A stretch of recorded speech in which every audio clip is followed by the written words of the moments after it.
Now, before I get going, just a little bit about who am I.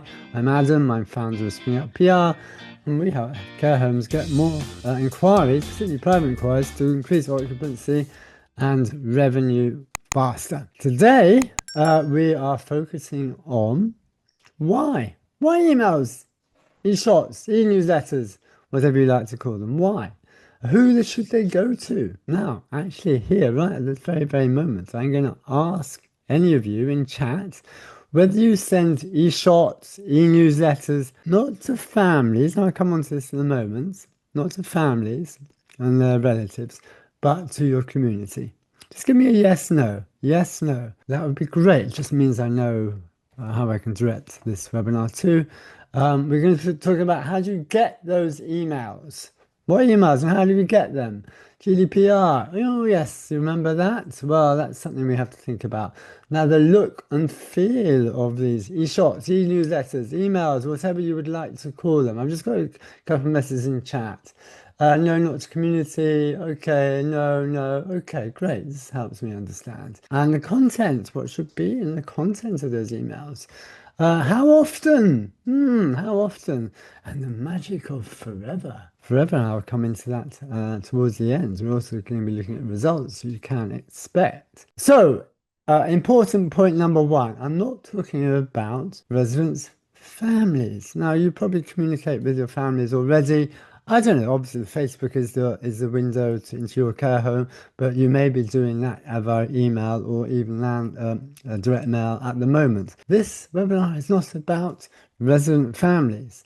You can include them, but they're not the focus today. And why? Why emails? Why emails? Well, this is all about, I know 98% of care homes I speak to are getting referrals and recommendations. That's a key source of their inquiries. Remember, any questions as we go in chat, please. Recommendations and referrals, which is great. However, if you want to increase and amplify these referrals and recommendations, then there's a number of things that you have to be doing. Now, I hope if you are aiming to amplify and increase these referrals and recommendations, then as inquiries, you are doing ongoing positive press coverage and PR, and you're really getting the word out above and beyond the people who already know about you. So that's one strategy which I hope you're doing. I've done loads of videos on positive press coverage and PR for care homes. Make sure you check out the YouTube channel on that. But that's the why. Yeah, that's the why. Why even do these e-shots that I'm going to be coming to in a moment. Now, should they go to? If you want to amplify the word of mouth reputation within your community, then you have to think, well, who am I going to send these emails to? And I like to call them your VIPs, your partners, your stakeholders, the good eggs of your community. Those people who I know that you know are involved in spreading the word in terms of recommendations. They have more influence and power, if you like, as a word of mouth galvanizer than others. And often I'm thinking about hospital discharge teams, GPs, they will be referring and recommending your care home. And just remember, any new resident you get is, tens of thousands in terms of fees. I know it's all about care, but remember, these people who are going out of their way to maybe give your care home a bit of a shout out are essentially providing you with a lot of fees and income, which helps run a great care home, correct? But who are they? Commissioners, of course, commissioners. They are vital. Okay, some of you may be purely private. Even so, make sure these commissioners are hearing about all the wonderful things you're doing at your care homes. Questions as we go. Hospital discharge teams and other relevant healthcare professionals. GPs, I was speaking to a care home provider the other day, and they get a lot of their GP, in fact more than one, often does give families who they're in contact with a bit of a nudge and go and have a look at this care home. So you want to be contacting them regularly, I would suggest. GP practice managers. Likewise. And this, by the way, is not, you can adapt this list to who you think are the most important people within your communities. Dementia charities or elderly charities. You can include also other organizations, the Women's Institute, church and faith groups. I was speaking to a care home the other day. The church group, in this case literally the vicar, is a really strong partner for this care home. And in fact, another care home I was speaking to the other day, their vicar came round to the care home and had a look around for his mum, and this was after an event that invited that vicar actually into their care home. Solicitors, financial advisors, these are good people to be within your network. Healthcare professionals, elderly related charities, you get the feel, I hope. Journalists, of course you want the journalists to know all the wonderful things that happen in your care homes. Councillors, MPs, partner home care agencies, those who you might think about having a good relationship with. Inquiring families. The family makes an inquiry, they go straight into your e-shot list. I'll come to that in a moment, what that might look like. So that family is going to be hearing about your care home. So how do you get all these emails in the first place? You always have to put in the work. Yes, here you go. I just did financial advisors in Leeds, UK. Look where my cursor is. They are all there. You literally go to that website, you go and get their contact details, their email addresses. Ideally, not info at inquiries, but the individual email address of, in this case, the leading solicitors or partners. That's how you do it. You can't buy any of these lists. You actually have to put in the work and go and get them. Now, the value of it is coming in later. GDPR. I hear you saying, what about GDPR? Well, let's just quickly cover this. These are public emails you are getting from websites. These are people displaying their own emails in the first place. You will have a number of these email addresses already, but these are public available emails. You are doing legitimate interest. I will come to this in a moment. But essentially, you are wanting these people within these communities. You are not really selling or marketing to them in effect. You are just telling them the wonderful things that are going on in your care home. We're going to be coming to this in a moment. But you are telling everyone on that first email, I'll come to this in a moment, you are telling everyone that you are sending them this email because you genuinely believe it will be of interest to them. And you are upfront, honest and personalised. So this email we're going to come to in a moment is from Karen Jackson. She's the manager of the care home and she's sending you this email, and it's very, very clear. It's not spammy. It's very, very personalised. It's a personalised touch. And again, this first email you send to these individuals whose names you've got again from publicly available websites, you're making it very, very clear about why you are contacting them. And then they can unsubscribe. We'll come to that a little bit in a moment. As I mentioned, they can always unsubscribe. Very, very easy. So the next question is how? How do you start thinking about e-shots for those who are not doing them? E-newsletters, e-shots, however you like to call them. Well, you set up a MailChimp campaign. You've got an invite for this webinar, but a MailChimp. So easy, and it's free. You can set up a MailChimp account for free. This means that you can send emails for those of you who don't know on a mass basis. You can still keep it personalized because you've got people's first name, but that's how you do it. Now, what about the look and feel? This is really gets nice. So I'm going to do something a little bit interesting here. I'm going to try and see if this works. Hopefully it did. I have tested this before. Here we go. Now, what do these emails look like? And just to check the time, so we're doing pretty well. And now I'm going to spend a little time on this because these are real life examples. I know you can see my screen, but here we go. This is, it's giving you a feel. I want to give you a feel first of all what they look like. There's no sales guff in this. There's no kind of like, we've got so and so many beds available. This is just purely celebrating with lovely photos and little snippets of news, all the wonderful things that are going on in your care homes. And you can see here what they all look like. And let's go straight back up to the top. But you can design these as you like. These are just kind of templates. By the way, I can send you a template for any of these e-shots if you like. Just drop me an email, I'll send you a template. But you can see what's going on here. It's personalized. So imagine you had an MP called John King. This would be in your MailChimp you were talking about. You'd be able to personalize this to John King. So you have the first name here, and I mentioned it's not coming from nobody, a non-personalized person, if that's such a thing. It's coming from the manager, and it's going directly into their inbox. And here you are celebrating and talking about all the wonderful things that are happening in your care homes. You are sending directly to the email inbox of all these VIPs, stakeholders, good eggs, influencers, and they are becoming even more aware of your wonderful care home. The first email that we send on behalf of our care homes that we work with is, we would like to share with you all the wonderful things that are happening in your local.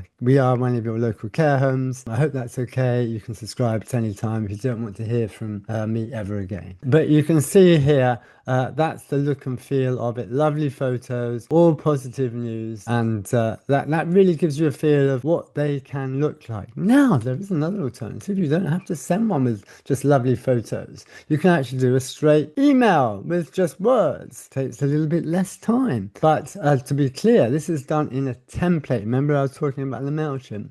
This is templated. So you have a template and you just drop the photos and the words into your template. Once you get into the swing, it's so easy. Any questions as we go, please, in the Q&A. Great. So I'm now going to go back, I hope. Here we go. So we talked about the look and feel. Next question is, how often? How often do you send these emails? Well, rule number one, just do it. Just do it. Just start. You can send that email MailChimp within 15 minutes. 15 minutes, okay, there's your time. You can get 25 emails to get yourself going within 2 hours. To get yourself going, you've probably got a whole load of emails already, so you're going to collate them into your MailChimp, for example, has an audience. That's where you collate them. So you're making it easy. Yeah, this is just get going. As I said, just do it. I mean, if you send 6 of these per year, yeah, which is once every 2 months, that's half an hour to 1.5 hours per month. Think of the value of what you're doing here is you're making sure, or again, these key people are hearing about the wonderful things your care homes are doing. And